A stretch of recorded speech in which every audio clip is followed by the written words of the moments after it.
সালাম ভাই, আজকে আপনাকে আমি নিয়ে আসছি খোলা আকাশের নিচে আপনার একটা সাক্ষাৎকার নেওয়ার জন্য। এটা দেখেন জায়গাটা খুবই সুন্দর। আমি একদম মাঝ হাতরে এখানে খুব কড়া গাছ ফেলা আছে, খুব সুন্দর লাগে জায়গাটা। এখানে নিয়ে আসছি আপনি সাক্ষাৎকার নিব। আপনি এই ফেসবুক প্ল্যাটফর্মে অনেকদিন ধরে কাজ করতে আছেন। হ্যাঁ, আমরা দুটো দিন আপনি নিজের বলতে কোনো কিছু নাই, আপনি শুধু মানুষের উপকার করতে আসছেন। এখন একটা পেজ দেখতেছি সালমান ভাই খুবই কম সময় এই পেজও খুব গ্রো করতে আছে। আমরা এই সম্বন্ধে আপনার কাছ থেকে কিছু জানতে চাই।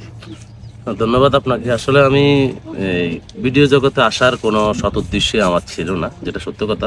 তো আমি নির্ধারিত এক জায়গাতে রাখতে পারিনি নিজেকে, এটাও সত্য কথা। আমি সর্বপ্রথম যখন বদমেজাজ কবি, তাকে নিয়ে আমি ছোট্ট একটা গান করি। তো ওই ছেলেটার সাথে আমার কথা হয় নাই, আল্লাহ জান্নাত নসিব করুক, সামিরের মাধ্যমে। তখন গানটার প্রশংসা করছিল এবং আমার সাথে দেখা করবে এরকম বলছিল, কিন্তু ওই পর্যন্ত সীমাবদ্ধতা। ব্যক্তিগত চিকিৎসককে ফাঁকি দিয়ে না পারার দেশে চলে গেলেন কুমিল্লার প্রাণ, কুমিল্লার টান, কুমিল্লার কিং কবির বদমেজাজ কবির। ওরে আল্লাহ রে ও মা, সে মা বেঁচে আছে, কবির নাই আজ দুনিয়া। তো যাই হোক, তো তারপরে আমি রং তামাশা একটা পেজ ছিল আমার, এই পেজটা খুব ভালো গ্রো করছিল, নোয়াখালী কুমিল্লা বিভাগের দাবিদার। ওইখান থেকে আমার পেজটা প্রায় 11,000 ফলোয়ার্স হয়েছে অল্প কয়েকদিনে। তখন আমার ওই পেজটা হ্যাক হয়ে যায়। তারপরে আমি হালকা ওয়াশের সাথে আমার কুমিল্লার ভিডিওটা যাওয়ার পরে হালকা ওয়াশ মনে করেন যে আপনার হালকা ওয়াশ তখন বিকি লিটনের সাথে ছিল। প্রথম ছিল জীবন মাহমুদের সাথে, পরে বিকি লিটনের সাথে। পরে আসার পরে সালমান, ফয়সাল ভাই, আমি, সামির সহ আমরা একটা টিম করছিলাম হালকা ওয়াশ। হালকা ওয়াশের সাথে আপনাকে দেখলাম দীর্ঘদিন কাজ করেন, অনেকদিন কাজ করছিলেন আপনারা একটা টিম নিয়ে। 6 মাসের মতো। আমি 10,990 জন, 10,000 ফলোয়ার যখন তার প্লাস হয়েছে, মনিটেশন পাইছে তখন, তখন সে মনিটেশন পাইছে, এটা সত্য কথা। ওইখান থেকে 27,000 পর্যন্ত, মানে 17,000 ফলোয়ার ওই পর্যন্ত আমরা ছিলাম। খুব অল্পতে গ্রো করছিল আইডিটা। তারপরে আমারও রং তামাশা পেজ চলে গেছে, আমারও নিজের মন খারাপ। হালকা ওয়াশও দেখছে আমি 2-1 দিন কাজ করি না, তো সে যেতে পেজে কাজ করে সে তো কাজ করবে, তখন মনে করেন সে চলে গেছে। তারপরে হয়তো আবার রিকোয়েস্ট করা হয়েছে তাকে, জীবন মানুষ যে টিমটা আবার আগের মতো চালু করো।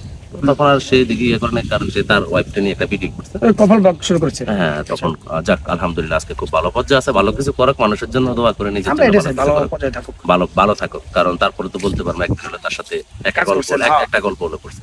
তারপরে নাসির টেলিকম, ওটাও আপনার 30,000 ফলোয়ার পর্যন্ত কাজ করছি। এরপরে বিদেশ চলে যাবো, এই সেই এই আর কি, টিমমেটের ভিতরে ঝগড়া। তারপরে আপনার অ্যাটম মহিম, ওটা আমি রানী সহ কাজ করছি, হারুন কাসিঞ্জারের সাথে অভিনয় করছিল রানী, রাহুল। অ্যাটম মহিম ওটাও এক পর্যায়ে ভালো গ্রো করছিল। পরে ওটাও যে কোনো পর্যায়ে বা সে কত টাকা চালাইতে পারে না ঠিক মতো, ঠিক আছে, বিদেশের থেকে আইসে। তারপর আমি রানী অফিসিয়াল তার সাথে কিছুদিন কাজ করি। তখন এটা আমার ফ্যামিলি থেকে মনে করেন যে এরা না করলো, না করার পরে আপনার আমি আর ওনার সাথে কাজ করিনি। তারপরে আমি আমার মনির ভাই আছে, শ্রদ্ধেয় মনির ভাই, আমার বিলাসের আগে ডিউটি করতো, তো ওনার সাথে আমার কিছু গল্প হয়েছে, হালকা ওয়াশের সাথে তার করেছে। তারপরে আমি পানপোর্ট গেমে মনির ভাই ছিল, তো মনির ভাই এখন নাই।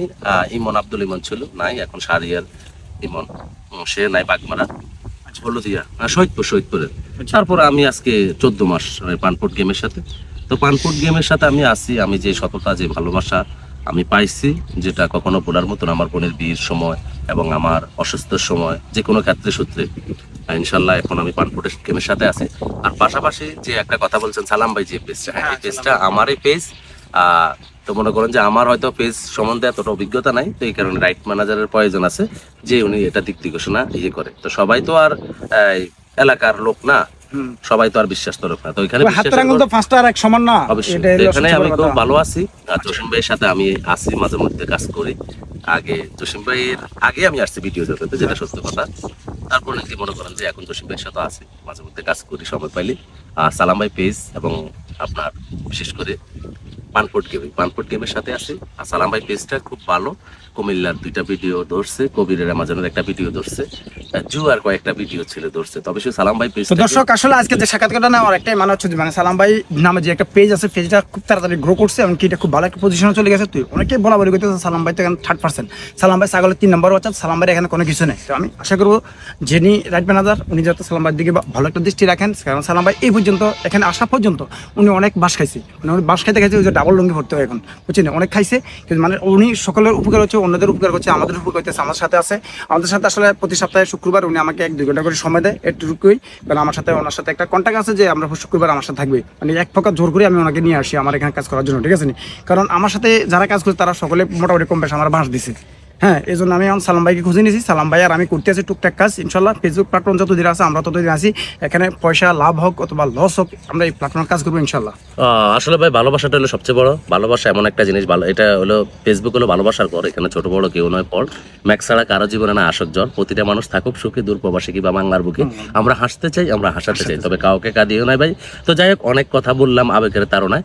যদি কোনো ভুল ত্রুটি হয়ে থাকে তো আমাকে মার্জনা চোখে দেখবেন, কেউ নেগেটিভ রোল নেবেন না। আর জসিম ভাইয়ের পাশে থাকবেন, সালাম ভাই পেজের পাশে থাকবেন, পানপুর গেমের সাথে থাকবেন। ধন্যবাদ সবাই। ধন্যবাদ আপনার সবাইকে।